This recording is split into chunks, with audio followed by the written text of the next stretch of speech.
Crucifixion or crucifixion? Crucifixion or crucifixion?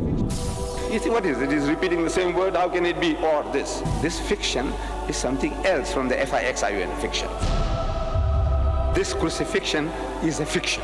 That it didn't happen. The way the Christians claim, those things didn't happen. They haven't got a word in their language. Person going on the cross and going through the ordeal and not dying. Would you say he was crucified? No. What happened on the cross? There is no word in the English language. For that they're making a mockery of me. I said, I'll supply you the word. I said, what it is not crucifixion in inverted commas, it is crucifixion. These are fictions taking place. These are fairy tales. Zan.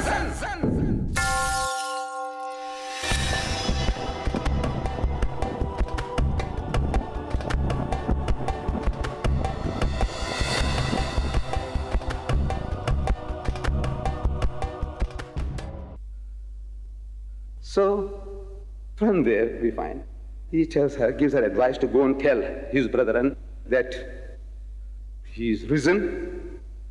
So she goes and tells them. An amazing thing, these disciples of Jesus. Amazing reactions. Mark chapter 16 verse 11. And they, the disciples, when they heard that he was alive, A-L-I-V-E, alive, not resurrected. This is the scripture, Mark 16:11, that he was alive and had been seen by her, by Mary Magdalene. She says, she saw him alive. They believed not. The Bible says they didn't believe. The woman says, look, I saw him, he's alive. And they didn't believe it. Why didn't they believe? She's testifying that, look, I met him, I spoke to him. And they didn't believe. Why would they not believe? Because at the back of their minds, this man Jesus was dead. And she's talking about a live person. If she had said she's seen the ghost of Jesus, the spook of Jesus, the spirit of Jesus, they would have believed. But she's not talking about spook and ghost and chias. She's talking about the man, he's alive. Because they know, they believe. Spirits going into pigs. It's in the Bible. The spirits went into pigs and 2,000, I heard of them. They ran down the hill and they all got drowned. Spirits going into pigs, they saw. They saw with their own eyes, spirits going into pigs. They saw a spirit going into trees and tying them up from the very roots. They saw. They believe anything. But to believe that the living Jesus is alive, that they couldn't believe. If she said, I saw his spook, they would have believed. His spook was all right, but not him. Look, I'm only quoting. She said, he's alive. And they didn't believe. The disciples wouldn't believe. He's going to Emmaus. On the way to Emmaus, he's got two disciples of his walking side by side. And he's preaching to them about what had happened the previous 3 days. 5 miles they walk, and they still can't recognize the man. I ask you why. He's disguised like Paul Mooney in The Good Earth. I don't know whether it's, he looks like a real The King and I.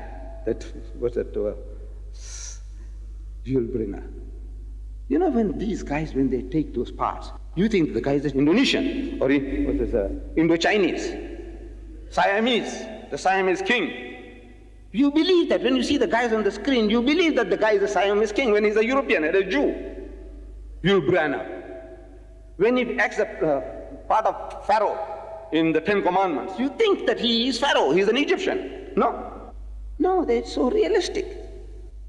So Jesus Christ has got such a fantastic disguise. He's talking with his disciples 5 miles and they don't recognize the man. Why? Because he's disguised, not because he's resurrected. He's disguised. So when they reach Emmaus, he makes it that he's going to carry on. So they say, come, it's time to eat, come and join us. So he's persuaded. When he's persuaded, and it came to pass, Luke tells us, chapter 24, verse 30. And it came to pass, as he sat eating with them, he took bread and blessed it. They said the manner in which he brake bread, the eyes were opened. It means, what does it mean, the eyes were opened? It means they recognized the man. It didn't mean they were walking 5 miles with eyes closed. Look, this is a figure of speech. It means now they recognized the man, the eyes were open, not that they were walking 5 miles with closed eyes. Their eyes were open. They recognized the man. So when they recognized the man, Jesus vanished. What did he do? The Indian rope trick, going up the rope and vanishing? No. He vanished means he went away out of sight. So these disciples, they run to that upper room where they had the Last Supper, and they find the others there. There were other 8 there. 8 were there. And they go and tell them, say, Jesus, he was with us, and he sat down to eat. And the way he was breaking bread, and the way he was blessing it. Like we say, Bismillah. They say, Baruch ata Adonai Eloheinu malach haolam hamotzi lacham min haaretz. This is the Hebrew way of saying Bismillahir Rahmanir Rahim. Get started. So the way he said it, they recognized that this is Jesus. So he vanished. He said, man, these guys now are in danger. They might go and tell everybody and I get into trouble. So they run to that upper room. They're telling them, say, he's there. He was with us. And they say, I can't believe. And they said, we can't believe. And in came Jesus. Some said he stood in the midst. Like that vanishing trick, that these guys in Star Trek, you see in your TV sets. The guys, they dematerialize and they materialize somewhere and they dematerialize. You think they did something like that? There's nothing like that. In came Jesus. Doors being shut. That doesn't mean he came in through the keyhole. Like this, you see sometime in films, they show you, the smoke coming out and materializing into a genie. No. He didn't say he, through the crevice in the wall, he crept through. Nothing of the kind. The doors were shut. This was the mansion.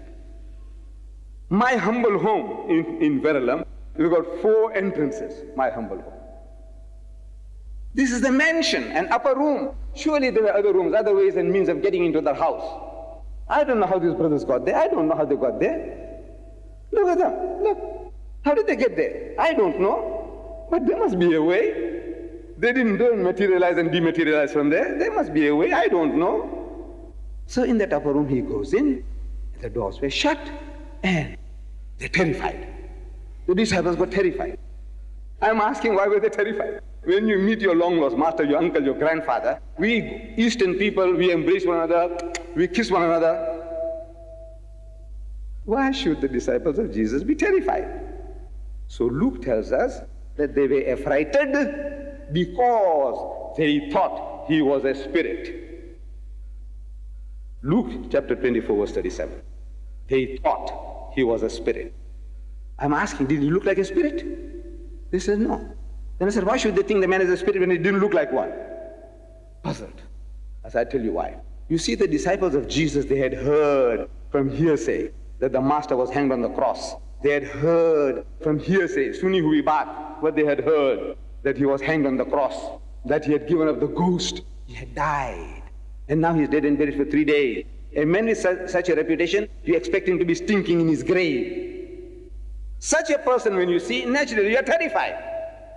See the reason why they are terrified? Because they were not there.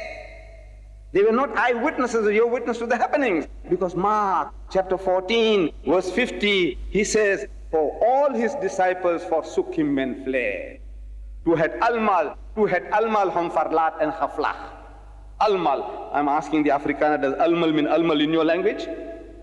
Does it mean all? You Englishmen, does all mean all in your language? You Zulu, does bonke mean bonke in your language? He said yes. So they were not there. All the knowledge was from hearsay, what they had heard. So now they're terrified. They think he's a ghost. So Jesus wants to assure them that is not what they're thinking. They're thinking he's a ghost. He's come back from the dead. So he says, cake na me hand and me footer. Cake. Have a look at my hands and my feet. Want that it is excel, that it is I myself. I am the same fellow man. Damn fools, what are you afraid of me for? Fool on me and cake. Handle me and see. Want a chiasatni flesh and diana, swas jelasin that ekhetni. For a spirit has no flesh and bones, as you see me have. So if I got flesh and bones, in that case, I'm not a spirit, I'm not a ghost, I'm not a spook. I said, is that what it means in your language, you Englishman? He said, yes. And you Afrikaner? He said, yes. And you Arab? He said, unzuru ila yadayya wa rijlayya. He says, behold my hands and my feet. Inni ana huwa, that it is I myself. Hussuni wanzuru, say, handle me and see. Fa inna ruha laysa lahu laqmun wa izamun. For the spirit has no flesh and bone. In any language, every language, it is so simple and straightforward. But how people can be programmed, brainwashed. People can be brainwashed, we too. We must be on guard. People can be brainwashed. They're reading something and seeing something else. They're not seeing what is there. They're reading something in their own mother tongue, and then somebody is making them to understand just the opposite of what they're reading. Just exact opposite. Not what is written there, but opposite. He said a spirit has no flesh and bones. They say spirit has flesh and bones. Funny. Jesus said a spirit has no flesh and bones. In other words, he's not resurrected. He's telling them that he's not resurrected, because the resurrected bodies get spiritualized. So the clever fellow says, who says so? I said, Jesus. You say, where? I said, Luke chapter 20, verse 36. We are talking about 24, 36. Go back 4 chapters, you'll find it there. What Jesus said. So what does he say? I say, the Jews, we're always coming to Jesus with poses and riddles. Want to make a fool of him. Want to make a mockery of him. Now they come to him, they said, Master, in the Hebrew language, Rabbi, like Sheikh, Imam, Master, Rabbi, Maulvi Sahib, Maulana. Says, there was a woman among us, a Jewess, and that woman had 7 husbands. 7 husbands she had, according to a Jewish practice. You see, the Jews, they had a custom that if one brother died, and if he had left no offspring, then the second fellow takes her to wife. And when he fails, the third. And when that guy fails, the fourth, and the fifth, and the sixth, and the seventh. 7 guys had this one woman, one after another. But there was no problem, because it was one by one. Now they want to know from Jesus that at the resurrection, Yawm al-Qiyamah, when everybody wakes up same time, from Adam to eternity, then 7 brothers also waking up same time, and they see this woman, they say, Mefro. Everybody say, Mefro. There's a war in heaven between the brothers. They say, this is mine. The other guy says, this is mine. There's a fight. 7 brothers, because they all had her. They want to have her on the other side. So they want to know which guy is going to have her on the other side, because they all had her here. This is what the Bible says. They all had her here, so they want to have her on the other side. Which guy is going to have him? Who will be entitled to have her on the other side? In answer to that, Jesus says, neither shall they die anymore. Once they are resurrected, they will be immortalized. This is a mortal body which has got its mortal needs, food, shelter, clothing, sex, rest. Without these things, no Indians left, no Afrikaners left, no Malays left, nothing. That body will be an immortal body. He said, neither shall they die anymore, for they are equal unto the angels, meaning they will be angelized, they will be spiritualized, they will be spiritual creatures, they will be spirits. For they are equal unto the angels and the children of God. Such are the children of the resurrection, spirits. He says, when he said, "Ni flesh and biana, soos julle sien dat ek het nie." A spirit has no flesh and bones. I am not resurrected. Can't you see? Simple, basic knowledge. Why does he have to convince anybody that a spirit has no flesh and bones?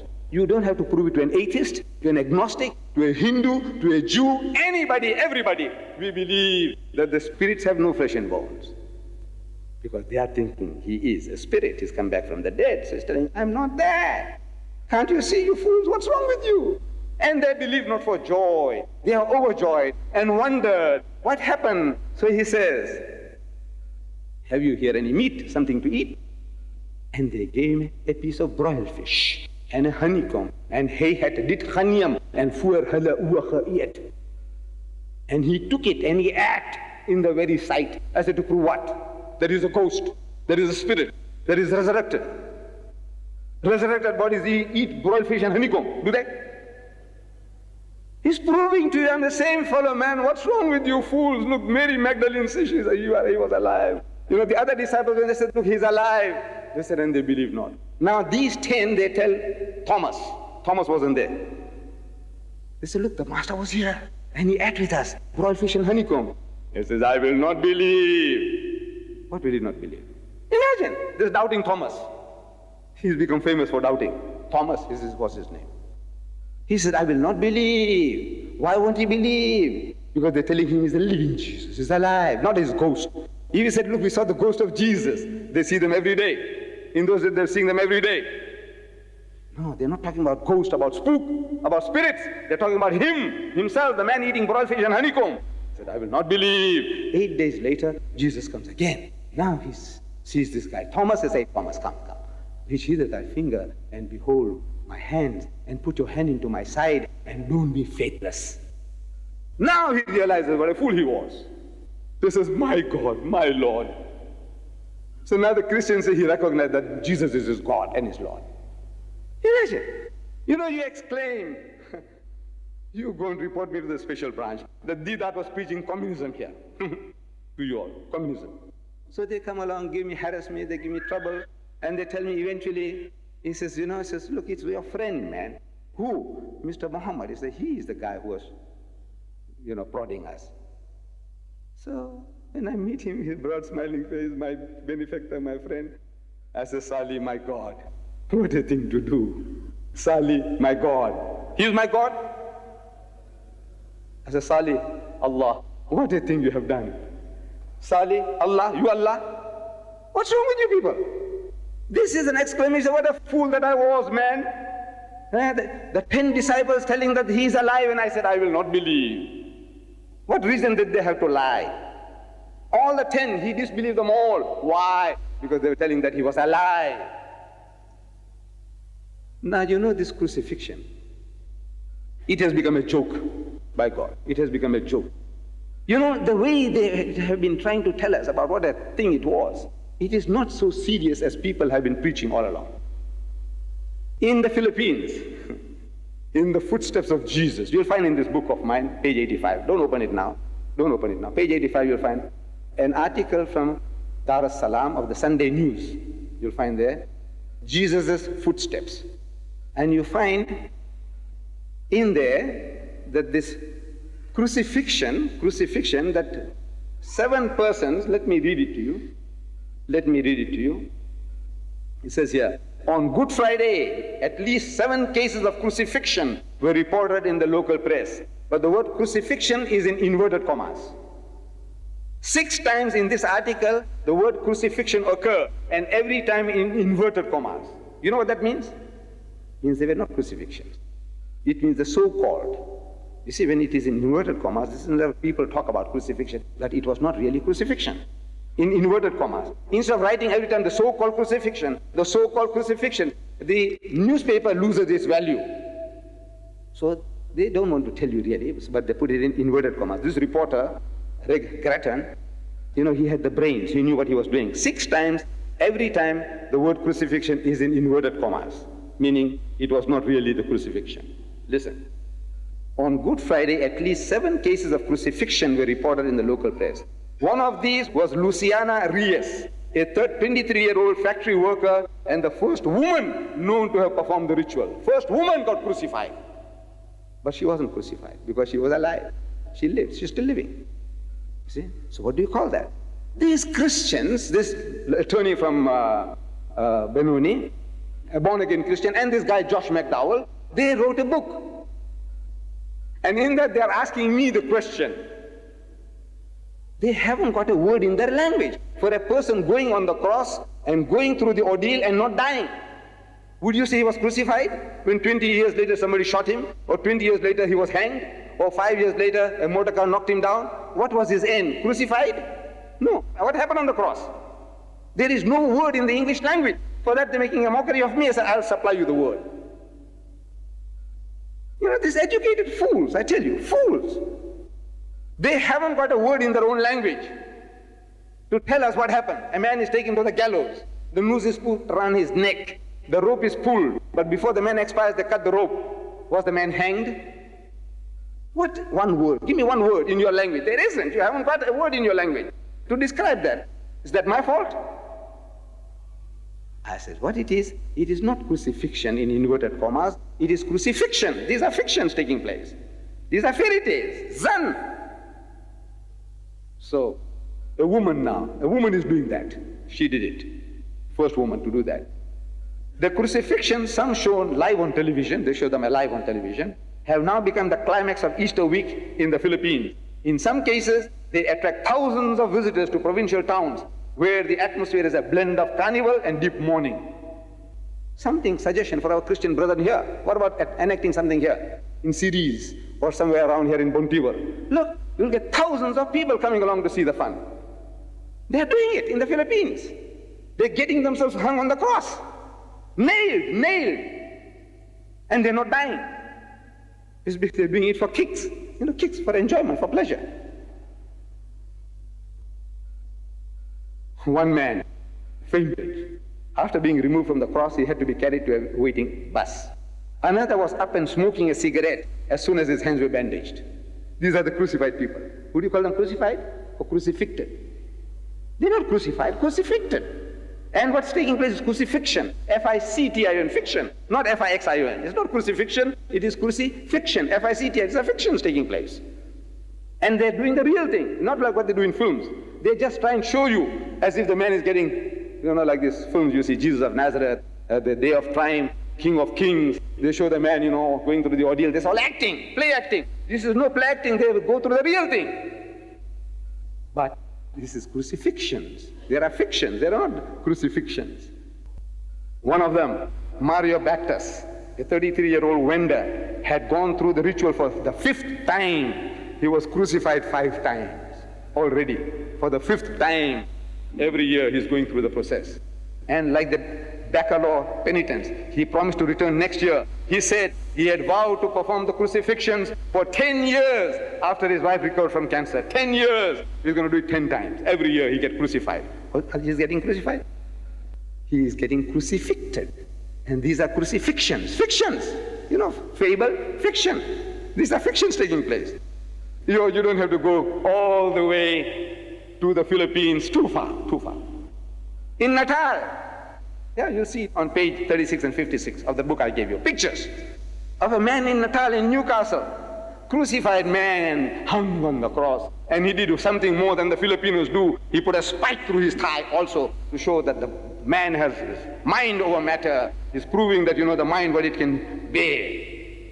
And he's a barman. Vandenberg and Afrikaner. He's done it. Getting crucified on the cross. And then he's brought down. And a few days later, he's back to work. Would you say he was crucified? What would you call that? The newspaper is a crucified man hung on cross. Was he crucified? Crucified means to kill. The man is alive. One word. I say he was being crucifixed. And these are crucifixions. This is not F-I-X-I-O-N. You must call them fictions. These are crucifixions. They're playing with the game. And now the Christians, they give you a choice. Ooh, they give you a choice. This born again, that spirit is coming into them. You'll find that this man here of the Campus Crusade, he publishes a book, The Resurrection Factor. In that book, on page 47, he shows us Jesus Christ on the cross. After 1,000 hours of actual study on the crucifixion, he comes along with this picture. You got the book. If you haven't, when you go out, you must get that book. It's absolutely free. You owe it to yourself. You must have it. His Lord and Savior, he put him up like a frog. Look, you'll see it there. Page 47, you'll see it. He's like a frog on the cross. Actually like a frog. So I'm asking now, is this froggy fiction as illustrated here? And like a frog, I didn't do it. This is the Campus Crusade. Publication, page 47. It's like a frog. You'll see it there on page 47. If you have the book, open it and see it. Page 47. So you must take it when you go out. Like a frog. Page 47. Or 87, I'm sorry. This is 47 of his book. His book. In his book, page 47. I'm sorry, yes. Right. Froggy fiction, as in page 87. Then you see the Jehovah's Witnesses, they getting the cross stuck in the throat. The Jehovah's Witnesses. So they say, no, the Lord was stakified. He was put on a stake, a totem pole. You find that on page 74. He's put on a stake like that. Not like this, like that. See that, page 74. So now that is stakey fiction. Look, they're giving you a choice. You can take your choice now. What? Froggy fiction or stakey fiction or crucifixion on page 33. It will show you that he was not nailed. Page 33 you'll see. What a choice. What a choice. The Christians are giving you now. Take your choice. Either your Lord was froggy ficted, or whether he was stakey ficted, or whether he was crucifixed. What? A choice. They're giving you numerous choices. See for yourself. We didn't do it. We are not theorizing. We don't say what happened, what not. I say, look, this is what you're telling us. Like a frog, like a steak, or like a cross. What did he do? What happened?